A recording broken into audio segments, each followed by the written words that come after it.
Vamos a continuar.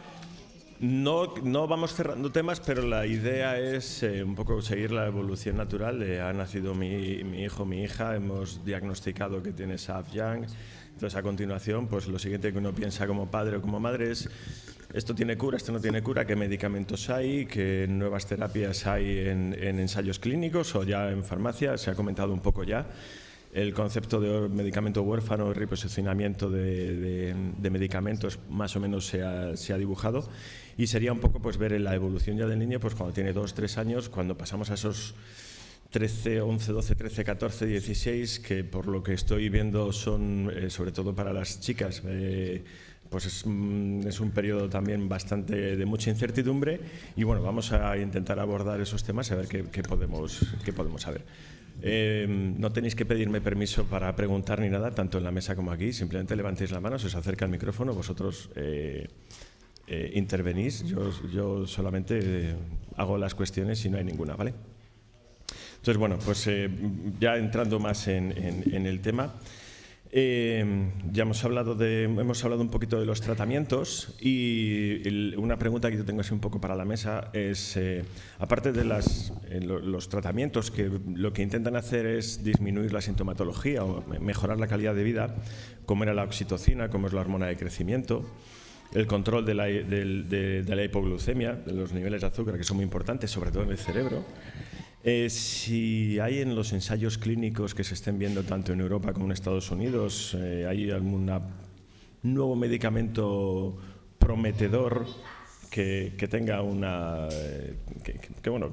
que esté en la lista de decir, bueno, esto parece que está funcionando, si se sabe algo, recientemente ha comentado el doctor Schaaf que tiene una pequeña estrategia en la cual puede intentar bloquear esta proteína que está ejerciendo este efecto patológico.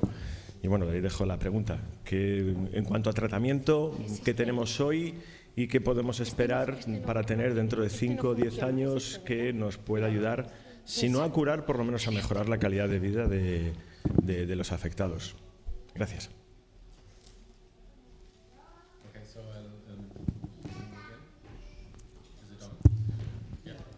No. El micrófono no está funcionando. El de él no, este sí.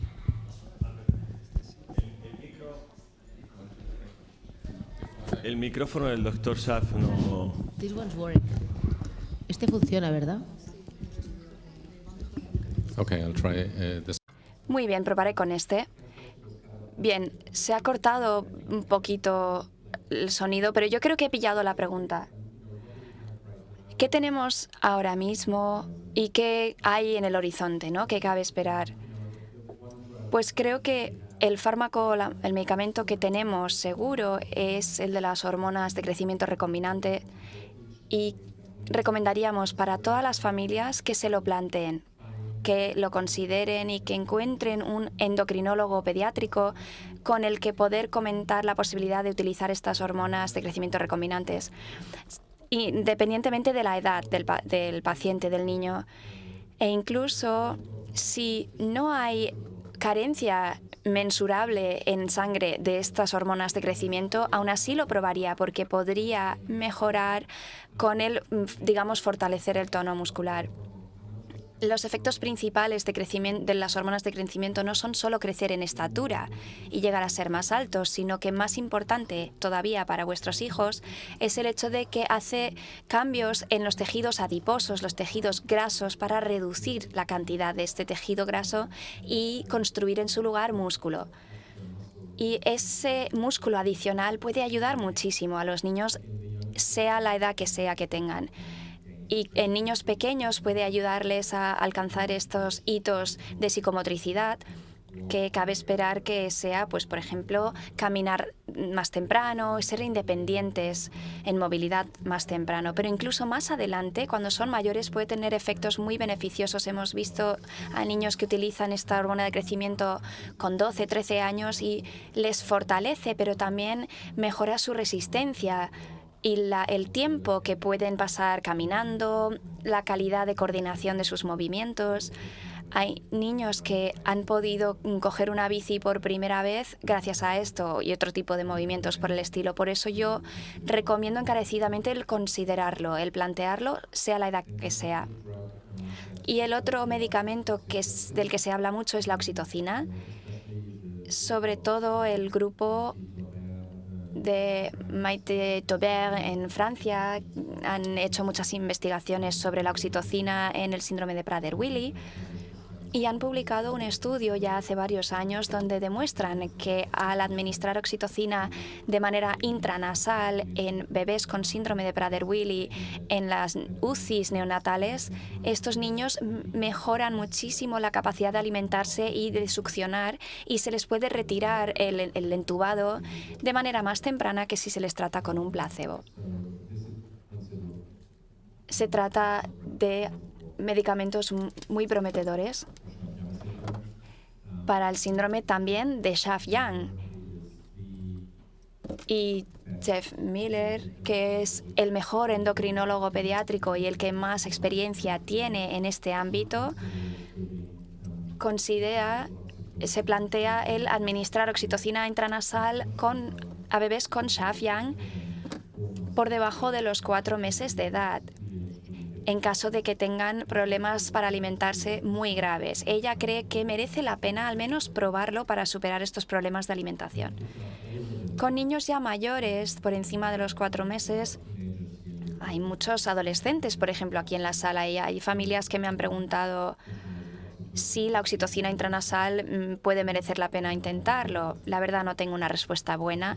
La oxitocina sí desempeña un papel en las interacciones sociales, en el construir, digamos, una confianza social, y se ha probado en muchos estudios en hijos que presentan trastornos del espectro autista. También cabe esperar que mejore sus habilidades sociales.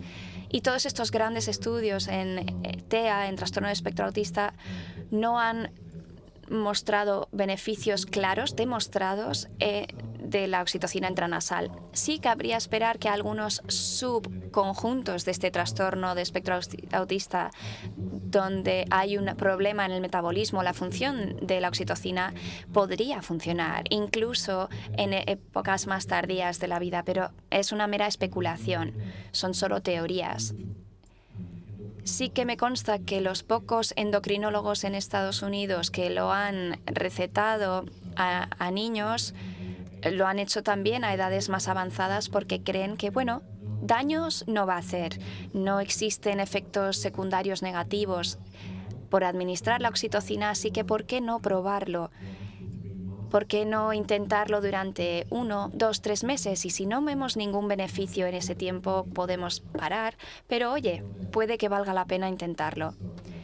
Sé de por lo menos 1 o 2 familias que han informado de un resultado muy positivo en interacciones sociales con la oxitocina, pero podría tratarse de un efecto placebo. Ni siquiera se han hecho ensayos oficiales con control. Solo es lo que nos cuentan las familias y ya sabemos que el efecto placebo es muy considerable en cualquier medicamento. Sobre todo cuando hablamos de interacciones sociales, es algo muy subjetivo, ¿no? Y por eso es tan difícil determinar si de verdad está habiendo un efecto real por el medicamento o no. Es como una respuesta algo larga sobre los 2 medicamentos que ya tenemos sobre la mesa, pero hay otros medicamentos y muchos ensayos clínicos que se están realizando en el síndrome de Prader-Willi ahora mismo. Fuera de la endocrinología, también hay nuevas empresas farmacéuticas en el mercado, algunas startups que, bueno, yo de hecho acabo de venir de la reunión de FPWR que tuvo lugar en Atlanta en septiembre, donde había empresas de medicamentos farmacéuticas que han contactado con nosotros porque les interesa testear, probar sus nuevos medicamentos en modelos de ratas o de ratones con síndrome de Schaaf-Yang. La intérprete se disculpa, el micrófono está funcionando. Y esperemos que eso lleve a ensayos clínicos, con lo cual puede que haya oportunidades de participar en ensayos clínicos Y creo que a través del grupo de Facebook y de nuestras conexiones, por ejemplo, con Pilar, podría ser importante estar presentes en nuestro registro, porque así siempre que tengamos un estudio nuevo, esta es la herramienta, este registro es lo que utilizamos para contactar con vosotros y para ver quién puede ser candidato a participar en estos estudios. Y más a largo plazo, cuando hablamos de la posibilidad de curar o de realmente encontrar algo que no solo aborde y trate los síntomas, sino que vaya más allá,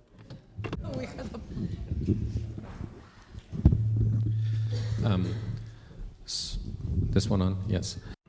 este funciona, ¿verdad? Vale, pues cuando pensamos no solo en tratar los síntomas, sino en tratar de verdad la causa de Xiaofiang, son dos ideas distintas. Durante mucho tiempo pensamos que una terapia genética sería la mejor opción y una forma de abordar la terapia genética consistiría en liberar la improntación en la copia materna, porque, bueno, como ya hemos hablado antes, en cada célula de nuestro cuerpo tenemos dos copias de MAGEL2. Una viene de mamá y otra viene de papá. Y la mutación es la que está en la copia de papá. Esa es la que ocasiona Xiaofiang. Pero todos tenemos, cada gen consta de otra copia. Y la idea sería que si pudiéramos liberar la impronta, el marcado que hay en el gen, que eviten que se exprese ese gen, podría ser una forma de tratar Xiaofiang. Y hay varios grupos en el mundo que están trabajando justamente en eso. Hay un grupo en Australia que ya lleva tiempo trabajando en ello. Es el grupo de Marnie Blewett en Melbourne, en Australia. Ella acaba de recibir una enorme subvención del gobierno australiano, si no me equivoco, de unos 5 millones o algo así para continuar su labor en estas investigaciones. Y también hay otro grupo en Estados Unidos que ha presentado hallazgos en la reunión en Atlanta, donde se demuestra que en las células pueden liberar esta impronta, lo que puede desencadenar la expresión de la copia materna de este gen. Pero nuestros hallazgos más recientes nos indican que puede que no bastase con esto. ¿Y por qué? Pues por la proteína defectuosa que produce la copia de papá que lleva la mutación, que es la que lleva a la proteína truncada. Aquí los grupos que tenemos han demostrado que la proteína truncada provoca un error de localización en la célula y se localiza más en el núcleo de la célula que en el citoplasma general de la célula, que es donde debería encontrarse la mayor parte del tiempo. Y existe una correlación que también han demostrado estos grupos en que, según la mutación y la posición exacta del truncamiento, puede ser más o menos severo, más o menos grave. Por eso, cabe esperar que no solo haya que tener una copia sana de la célula, sino también deshacerse de la versión mutada, porque parece que esa versión mutada tiene efectos tóxicos o no deseados sobre la célula. ¿Cómo se hace esto? Pues se trata de algo que se está investigando de manera bastante reciente y hemos diseñado lo que se conoce como oligonucleótidos antisentido, que son moléculas específicas de ARN que se vinculan con la copia mutada y así se deshacen de ella. Es una estrategia bastante nueva para tratar las enfermedades de carácter genético y hay algunas enfermedades genéticas en las que se ha demostrado que funciona en modelos animales del síndrome de Angel y es una estrategia que se ha utilizado también para la distrofia muscular. Es algo un poco distinto, pero el concepto es el mismo. Diseñamos los oligonucleótidos para que superen y se deshagan de lo que no deseamos. Esto se está probando ahora mismo en modelos celulares de las ratas de MAGEL2 y también en ratones. Y si funciona en este modelo celular, lo procederemos a inyectar, estas moléculas se inyectarán en el cerebro de las ratas para ver si de esta forma se puede rescatar y, a ser posible, introducirlo en estudios en humanos. Todavía no sabemos cómo se haría y ahora mismo estas inyecciones se hacen directamente al sistema nervioso central. De este modo, accede directamente al cerebro para realizar allí su función. También hay estrategias nuevas donde podríamos evitar esa inyección en el sistema nervioso central, pero esto está a todavía muchos años de ocurrir. Bien. Hola, una pregunta para el doctor Schaff. Era en relación a lo que he comentado de la hormona de crecimiento, si tiene conocimiento y evidencia de que en personas adultas con Schaff-Yang y déficit de hormona pueden realmente aportar todavía algún beneficio o no tiene sentido en esa edad seguir. Y relacionado con esto, si hay alguna relación entre el déficit de hormona de crecimiento y la hipoglucemia.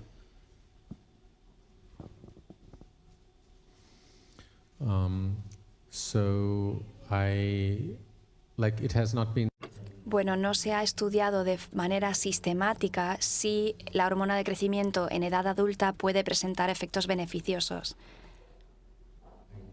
Sí me constan casos de adolescentes con tratamientos de hormona de crecimiento con efectos beneficiosos, pero no he sabido de datos en individuos adultos. Yo aún así lo intentaría. Hay una contraindicación en la hormona de crecimiento y es una apnea del sueño muy obstructiva, severamente obstructiva. Creo que es algo que ya saben que la apnea puede ser obstructiva o central o puede ser una combinación de ambas. Y si es una apnea de sueño severa obstructiva, podría considerarse una contraindicación. Si es leve o moderado, simplemente bastaría con hacer un seguimiento muy cercano porque en teoría podría empeorar un poco esta apnea. Y existe otra contraindicación para la hormona de crecimiento que ojalá no ocurra en ninguno de sus hijos, pero si tienen cáncer en el cuerpo, la hormona de crecimiento puede producir un aumento en la velocidad de propagación de ese cáncer. Por eso también sería una contraindicación. Pero si no se presenta ninguno de estos dos casos, entonces sí, yo lo probaría para ver si funciona. Y lo probaría durante entre 3 y 6 meses. Y si tras 6 meses no se ha visto ningún efecto beneficioso en el fortalecimiento, en la resistencia, yo lo dejaría de utilizar porque seguramente es que no esté funcionando. En cuanto a hipoglucemia, no soy endocrinólogo pediátrico y por eso no lo sé, pero creo que la persona que debe recetar la hormona de crecimiento tendría que ser un endocrino y sería la persona más adecuada a la que hacerle esta pregunta. Estas faltas de equilibrio hormonal en pacientes con Schaff-Yang pueden ser muy complejos. Es un poco la naturaleza de Magel-2 y este trastorno es la que más se expresa en el hipotálamo, en el cerebro, que es el ámbito del cerebro que controla muchísimas funciones corporales de homeostasis. Todo lo que se tiene que regular muy bien, como la temperatura corporal, la alimentación, el ritmo circadiano, y es, digamos, el maestro regulador del sistema hormonal. Por eso vemos todo tipo de casos, desde lo más severo hasta lo más leve, en los desajustes hormonales en pacientes con Schaff-Yang. Hay casos que tienen, digamos, lo peor, que es el panhipopituitarismo, y hay niños que se les ha diagnosticado tienen diabetes insípida, tienen dificultades regulando problemas, hormonas sexuales, los tiroides y otras hormonas que regulan los niveles de glucosa en sangre. se ve en ambos sentidos. Vemos hipoglicemia, que es más común en niños pequeños, por eso muchos de los niños chiquititos con Shafian tienen hipoglicemia, y podría darse el caso incluso de que lo tengan por una hipoglicemia no detectada. Pero en edades más avanzadas parece que hay también intolerancia a la insulina o falta de respuesta ante la insulina y una tendencia hacia desarrollar diabetes o formas tempranas del diabetes. Ambas parecen posibles, pero la conexión entre la hormona de crecimiento y la hipoglicemia o hipoglucemia sería algo a preguntar al endocrino. There's another question.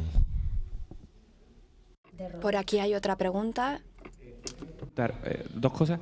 Primero, ¿cuál es la diferencia entre la hormona de crecimiento y la hormona de crecimiento recombinante? Como ha dicho, yo tengo el tratamiento, nuestro niño tiene hormona de crecimiento, pero no sabemos qué es exactamente eso de recombinante. Y la segunda, un poco más práctica, se da el caso de que muchos papis, bueno, pues evidentemente no tenemos conocimiento específico de medicina, podemos saber por qué entre nuestros grupos nos intentamos ayudar, recomendar y demás, y digamos que a nivel como padre tenemos la idea de que la hormona de crecimiento puede ser positiva, pero luego te puedes encontrar con que tu endocrino, tu médico en particular, tiene una idea diferente. Es decir, a nosotros se nos ha dado el caso de preguntarle a nuestro endocrino, decirle, bueno, muchos padres están intentando que les receten hormona de crecimiento porque piensan que pueda tener efectos positivos de tal tipo y demás, pero nuestro endocrino no está especializado obviamente en la enfermedad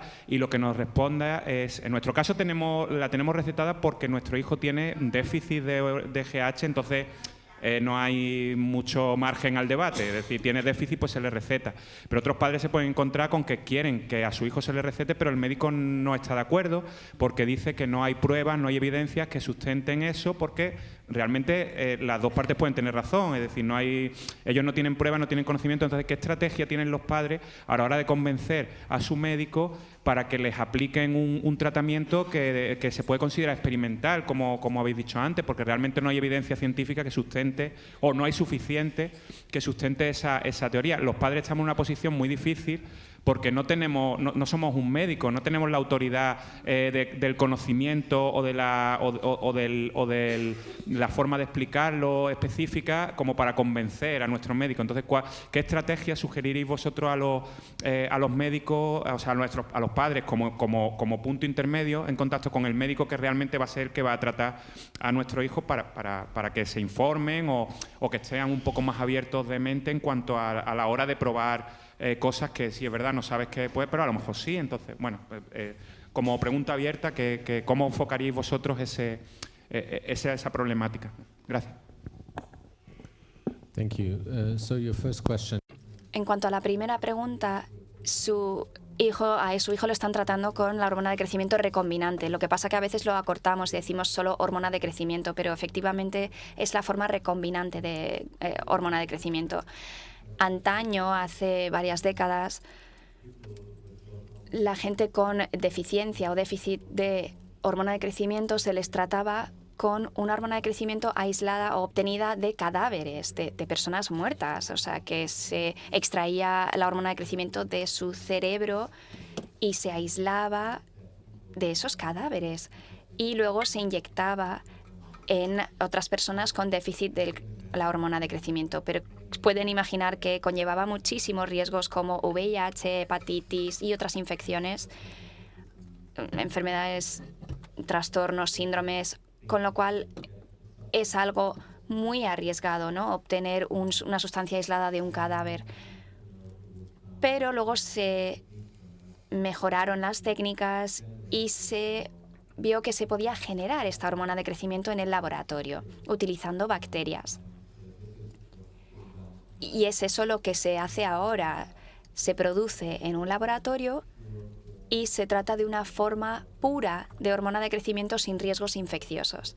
Y por eso se llama recombinante, porque utiliza como una recombinación de la tecnología de ADN para producirlo. pero hoy en día todo el mundo recibe solamente la recombinante. Y en cuanto a la segunda pregunta, es muy difícil, lo entiendo perfectamente. Y yo creo que por eso tenemos que trabajar mano a mano y para eso estamos aquí, para ayudaros. A algunos médicos se dejan convencer con mucha facilidad y están dispuestos a probarlo alegremente, pero para otros nosotros podemos ofreceros literatura, bibliografía que hemos generado. Por ejemplo, tenemos un compañero que ha escrito una publicación sobre los beneficios de la hormona de crecimiento recombinante en niños con Xafiang. Esto puede ayudaros a vosotros.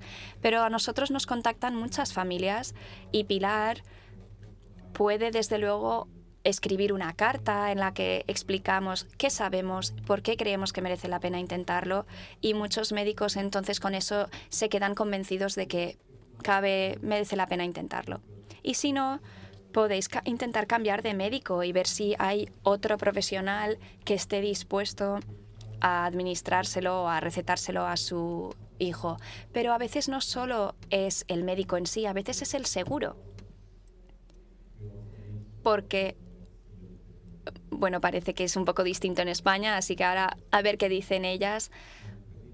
Pero las aseguradoras tienen que estar convencidas también, porque la hormona de crecimiento recombinante es costosa, es cara y por eso hay que justificarlo. Pero las cartas que hemos aportado en muchísimos casos han servido. De hecho, lo tengo delante. Lo hemos hecho ya con alguno de vosotros, pero nos habíamos encontrado aquí en España. A veces no es solo que el médico que te está tratando no quiera darla. Cuando un médico decide dar la hormona del tratamiento, el comité de ética del hospital evalúa ese caso. Normalmente es bastante automático porque hay una deficiencia de hormona del crecimiento y es pim pam. En una reunión se reúnen, firman el papelito y pum, ya está. Como tiene que pasar por la seguridad social, bueno, pues depende a veces. Cuando no hay una deficiencia franca de hormona del crecimiento y entramos en esa designación pues no, lo que decía él, ¿no? Los fármacos huérfanos, y entramos ya en un terreno más turbio, a veces te encuentras con que tu médico no quiere, y a veces tiene buenos motivos, porque a veces es lo que ha dicho él, está viendo un problema de apneas, y a veces lo que está faltando es la comunicación, de que el médico te diga, no quiero darle hormona del crecimiento a tu hijo porque tiene unas apneas importantes y tengo miedo de que se quede, o sea, de que agravemos el problema. Y a veces lo que está faltando es esa comunicación de explicarte cuáles son los efectos secundarios que puede llegar a tener. Y a veces es ese desconocimiento de no, es que no estoy consiguiendo pasar el comité de ética, o es que sé que mi comité de ética no me lo va a dejar pasar. Entonces, en ese caso, con algún otro paciente, aparte de mandarles la literatura, habíamos contactado con Pilar, les habían hecho una carta. O sea, que si os encontráis en esta situación, ese es el proceso, es pasar la información, la carta de recomendación. Ahora, afortunadamente, hay artículos publicados que dicen claramente la hormona del crecimiento puede funcionar en pacientes con Xafiang. Y yo diría que en el último tiempo que he estado hablando con Noelia, precisamente Noelia ha sido de las cosas que hemos comentado. Ha habido menos familias que se hayan encallado con este proceso, ¿no? Yo creo que ha sido más fácil para todos. Entonces yo creo que ahí hemos ido avanzando, ¿no? Ahora ya los comités de ética y los endocrinos en general, cuando hay un caso de Xafiang, se les da el artículo y ya por fin se receta y ya no te encallas. Sí que es verdad que como tenemos esa burocracia tan bonita en España, a veces puede ser exasperantemente lento, pero funciona. Y eso, si hay algún grupo muy reacio, pues Pilar y las cartas de recomendación y hacer presión. Ahí quería puntualizar la fuerza de la asociación, que os comuniquéis entre vosotros, porque esa fuerza es la que va a poder hacer convencer al médico en base a las publicaciones, en base a las referencias, en base a otros pacientes. Es decir, luego dime que sí o que no, pero hay datos que demuestran que es funcional este tratamiento, véase la hormona de crecimiento o cualquier otro. Ahí es donde tenéis que estar vosotros muy unidos y muy comunicados. Y si os dicen que no, que os expliquen por qué. Yo creo que eso es muy importante, porque puede haber un motivo. Like one more aspect as it relates to un aspecto más en cuanto a dar pruebas, también en cuanto a la hormona de crecimiento, estábamos haciendo una serie de ensayos controlados, estábamos hablando de las aplicaciones que esta tenía, y a veces decimos, vale, esto no son datos de control de placebo, son datos retrospectivos los que estamos dando. Tal vez sería mejor hacer una prueba prospectiva que más que una prueba de placebo, pero porque las evidencias, las pruebas están ahí, los padres saben entre ellos.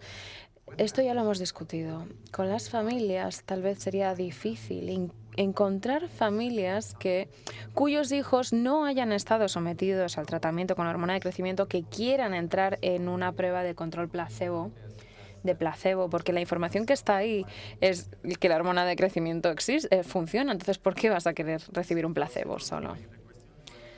Bueno, yo es que estoy muy perdida en esto. Entonces, a mí el pediatra, por ejemplo, nunca me ha ofrecido la hormona del crecimiento. O sea, no, yo lo supe por el chat de la asociación. Entonces, no sé si mi hijo, que tiene 11 años, la necesita o no la necesita. No, es que yo lo supe por el chat de la asociación. Estoy muy perdida. Nadie me da información bueno, mi pediatra me refiero. Entonces, no sé qué tengo que hacer. Gracias.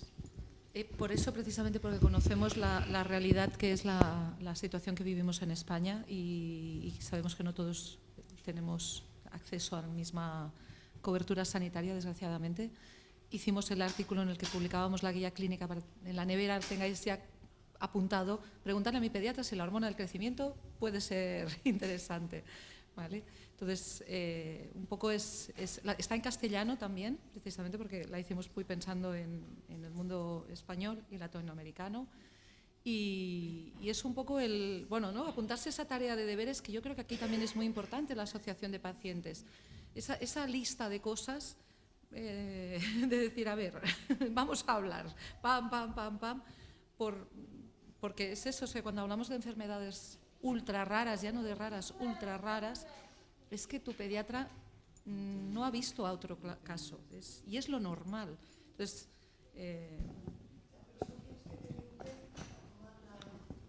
ahí te contesta él.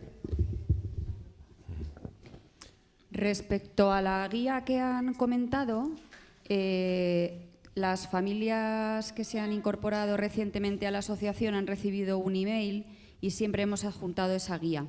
No obstante, la tenéis también en la página web y si no, pues directamente nos lo solicitáis, nos ponéis un correo electrónico y os la reenviamos, ¿vale? Pero está traducida, está preparada precisamente para que se la podáis entregar a los clínicos y además es una guía estupenda porque está clasificada también por edades, con lo cual nos puede orientar en función de la edad de nuestros hijos, saber qué pruebas son las que necesitamos hacerles.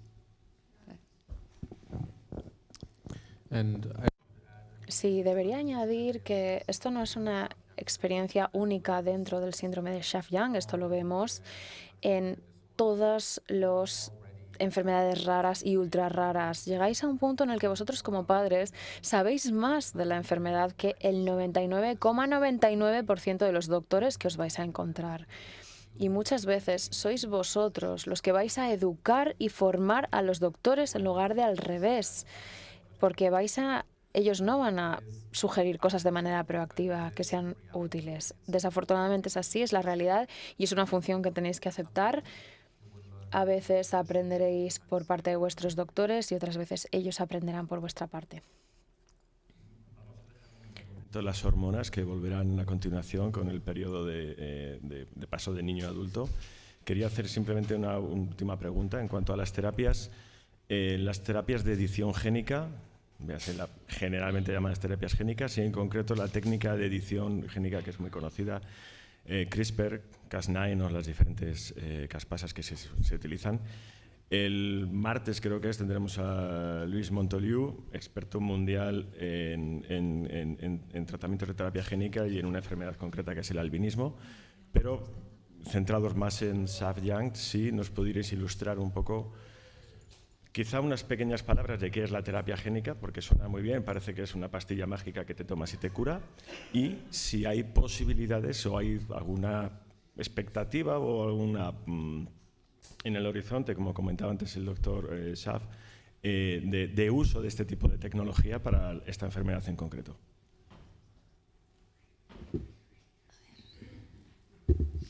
A ver, por un lado, CRISPR, que es la técnica de terapia génica que está más de moda porque es la última que conocemos, bueno, una de las últimas que conocemos, que estamos mejorando todavía, que permite ser más dirigida y nos permite hacer muchas más cosas.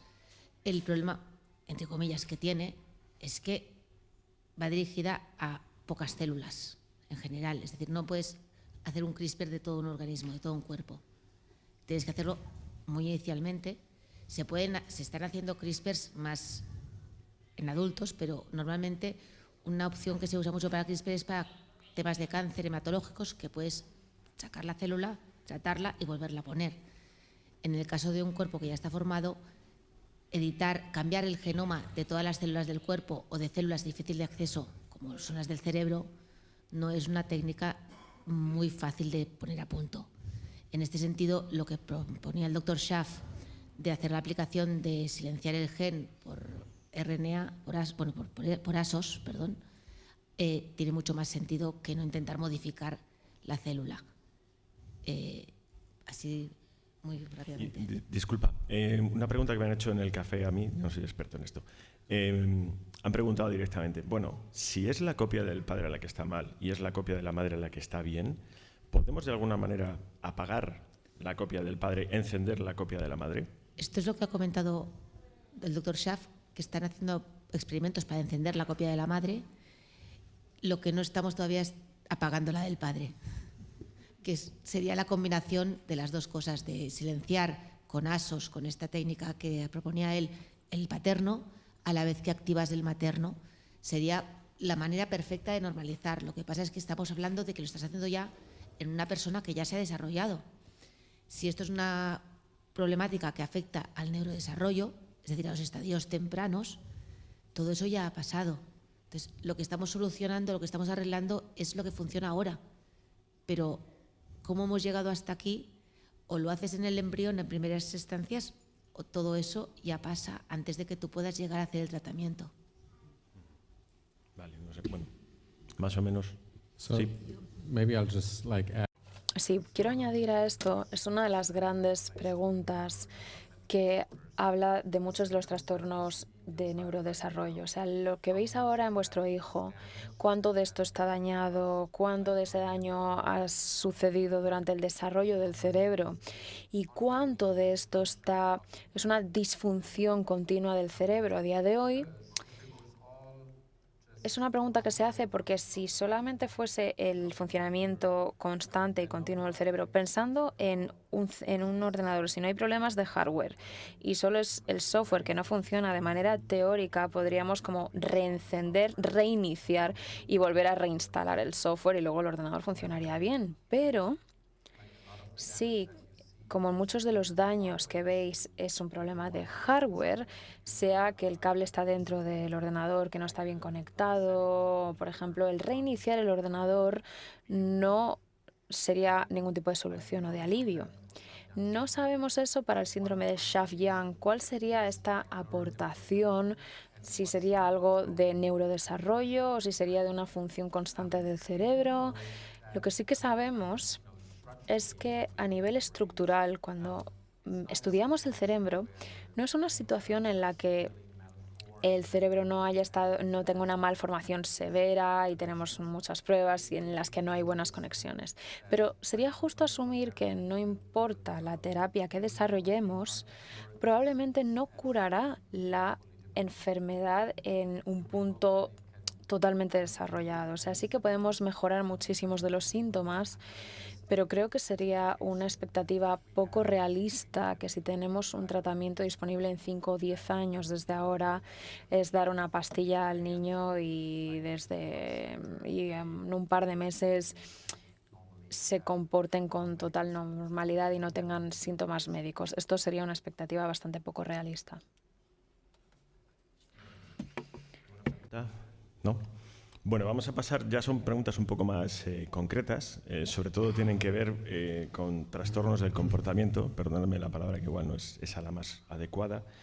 en la cual muchas veces se están preguntando por cómo podemos controlar el autocontrol de los niños, la impulsividad, los problemas de maduración que tienen de su sistema nervioso central y el paso desde la niñez a la madurez sexual, este cambio hormonal que sucede, porque bueno, ya hay pocos casos de niños ya que hayan pasado a adultos, pero bueno, nos encontramos aquí con varios niños que en un periodo de 3-5 años van a tener este proceso y este cambio hormonal. Pues me imagino que para los padres es una incertidumbre y qué va a pasar, un horizonte muy, muy difuso, saber si vamos a mejor o vamos a peor. Entonces, bueno, relacionado con todo esto, las mayores preguntas han sido el control o cómo puede afectar este cambio hormonal y si hay algún tipo de medicamento, hay algún tipo sí, medicamento que pueda ayudar a este autocontrol de la agresividad, de la impulsividad que tengan, de este comportamiento que tienen los niños afectados. It's me.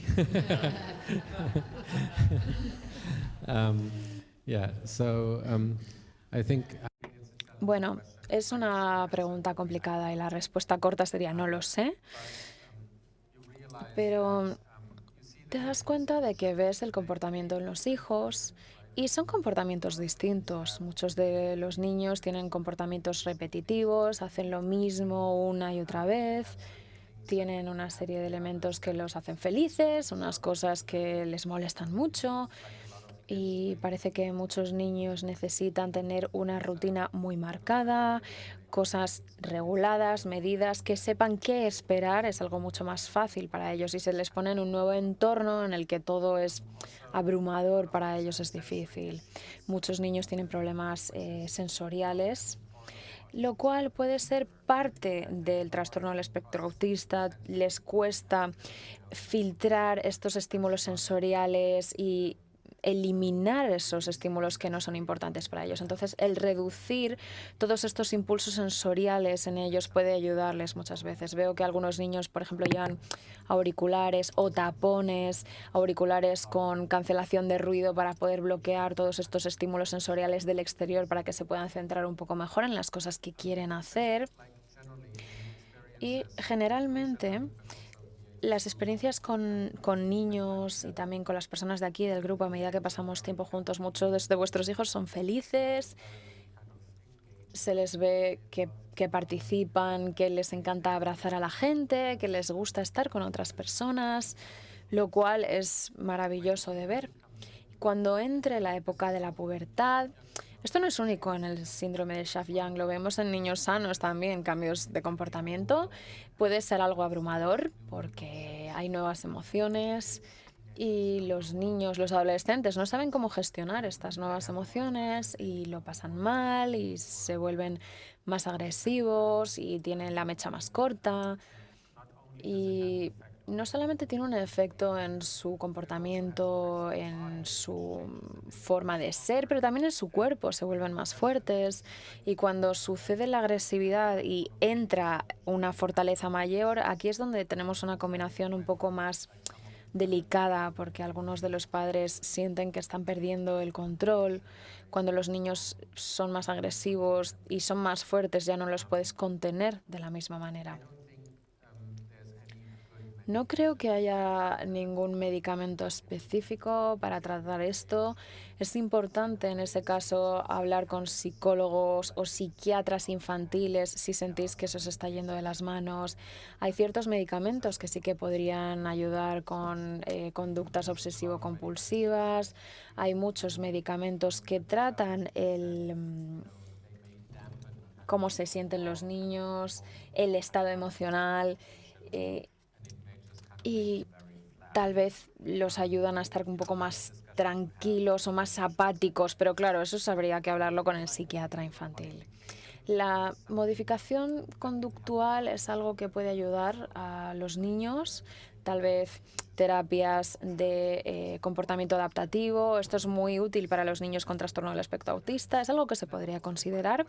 Y también encontrar maneras de superar la frustración que los niños puedan sentir. Muchos niños se frustran porque les cuesta comunicarse. habría que encontrar formas alternativas de comunicación, como lengua de signos o pizarritas o cuadernos que puedan asistir a la comunicación si se siente que no son capaces de comunicar lo que quieren. Y también las hormonas sexuales es algo que también se necesitaría discutir,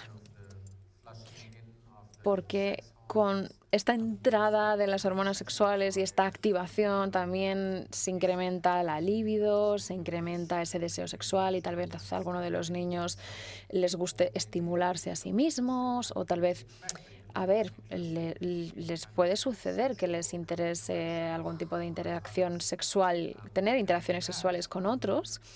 Y con esto, dependiendo de dónde estén, en casa, en el colegio, tal vez os encontréis en situaciones en las que no podéis vigilar al niño 24 horas al día y tal vez haya ahí algún riesgo o alguna ventana de oportunidad, depende de cómo lo miremos, que el niño entre en algún tipo de interacción sexual con otros mientras no estén controlados al 100%. Entonces, algún elemento de control de la natalidad o algún tipo de anticonceptivo sería útil preverlo, especialmente en niñas o en mujeres con esta condición. Yo hablaría con el endocrino las opciones de algún anticonceptivo. Lo que muchas familias hacen, en lugar de darle esta píldora día a día o implantando cosas en su cuerpo, lo que hacen son una serie de tratamientos o medicamentos que se puedan dar como una dosis que dure 3 meses, 6 meses y luego se le pueda dar otra dosis de recordatorio porque depende. Tal vez, no sé, esa persona quiera tener familia más tarde, entonces no son medicamentos definitivos. Y también nos quita esa carga de darle, por ejemplo, una pastilla todos los días. Thank you. We have like 5 minutes. Nos quedan 5 minutos más. No sé si hay alguna otra pregunta. Sí.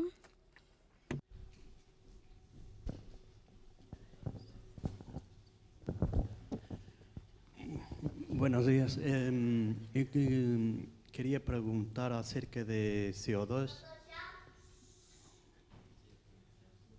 El nivel de CO2. Joana tiene un nivel de CO2 muy alto y quería saber si hay algo que se pueda hacer para bajar el nivel. Dióxido de carbono. Dioxide de carbono. It's a difficult question. Es una pregunta difícil para mí.